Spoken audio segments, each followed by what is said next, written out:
The Ten Commandments, they are taken outright from spell 125 in the Egyptian Book of the Dead.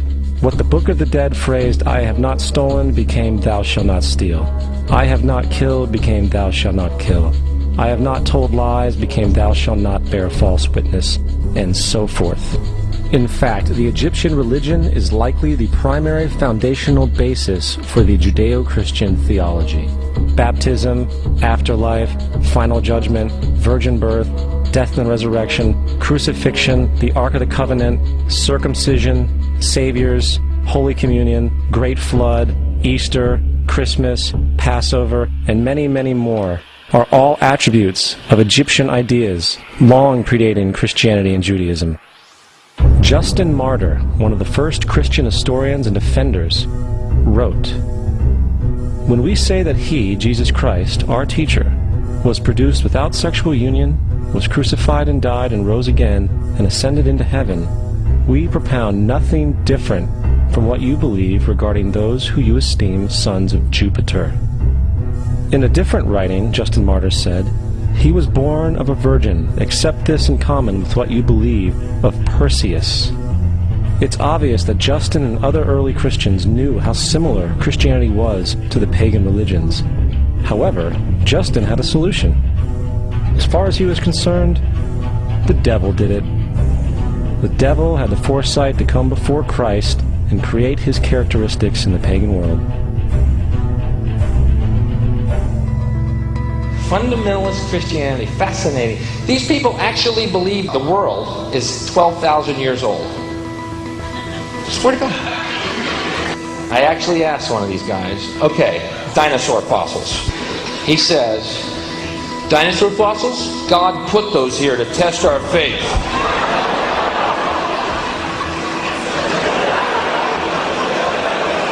I think God put you here to test my faith, dude.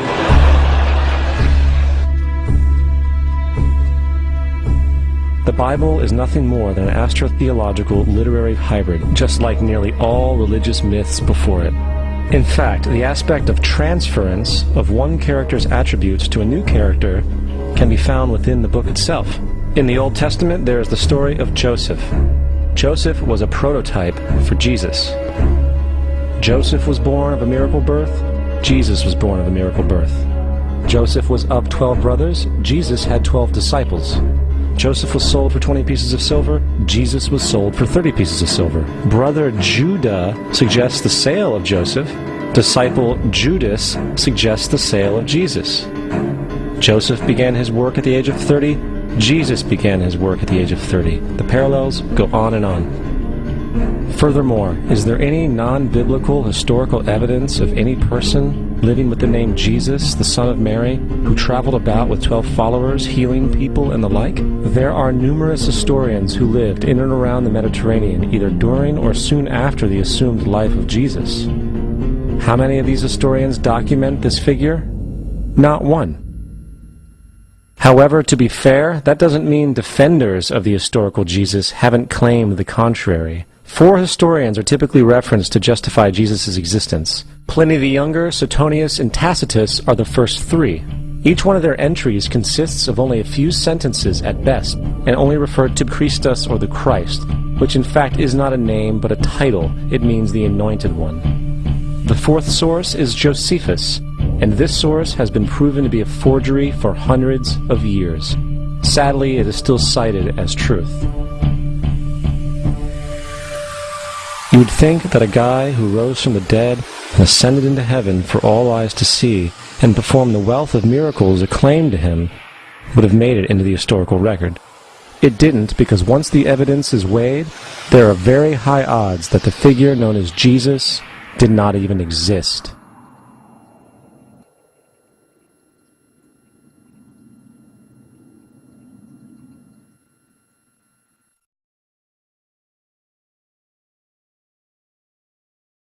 We don't want to be unkind, but we want to be factual. We don't want to cause hurt feelings, but we want to be academically correct in what we understand and know to be true. Christianity just is not based on truth. We find that Christianity was in fact nothing more than a Roman story developed politically. The reality is, Jesus was the solar deity of the Gnostic Christian sect. And like all other pagan gods, he was a mythical figure. It was the political establishment that sought to historize the Jesus figure for social control.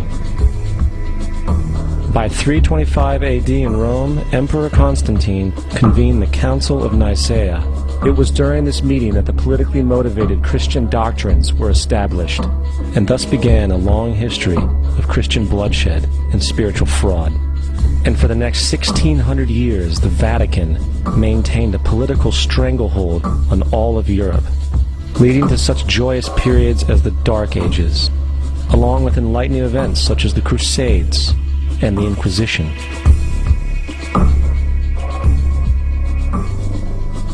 Christianity, along with all other theistic belief systems, is the fraud of the age.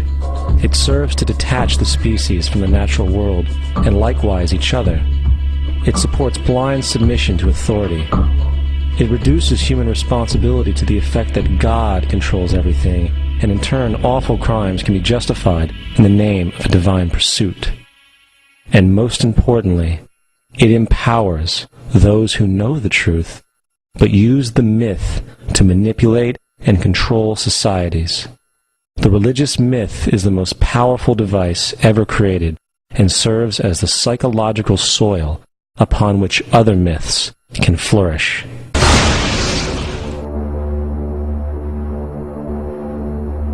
A myth is an idea that, while widely believed, is false. In a deeper sense, in the religious sense, a myth serves as an orienting and mobilizing story for a people. The focus is not on the story's relation to reality, but on its function. A story cannot function unless it is believed to be true in the community or the nation. It is not a matter of debate.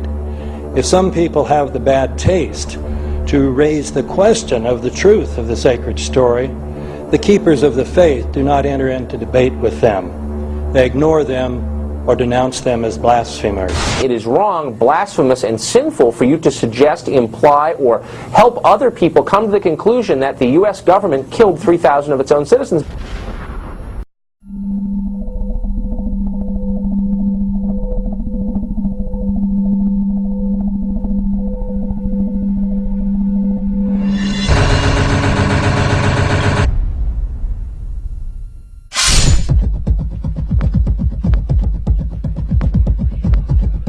The old appeals to racial, sexual, and religious chauvinism, to rabid nationalist fervor, are beginning not to work. This is who I am, and whether I'm good or bad, or achieving or not, all that's learned along the way. Because it's just a ride, and we can change it anytime we want. It's only a choice. No effort, no work, no job, no savings of money. I realized that I had the game wrong. That the game was to find out what I already was. Find out what I already was. You know, evolution did not end with us growing thumbs. And the reason our institutions, our traditional religions are all crumbling is because they're no longer relevant.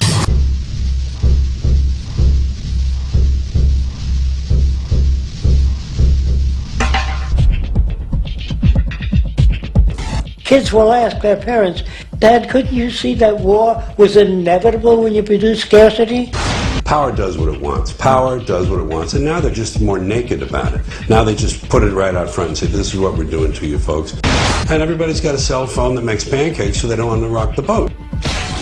The entire money-structured and materialistic-oriented society is a false society. There is no human nature. There's human behavior, and that's always been changed throughout history. What we need is a true change of consciousness, where we understand the interrelationship between all of us. There are no Negro problems, or Polish problems, or Jewish problems, or Greek problems, or women's problems. They're human problems.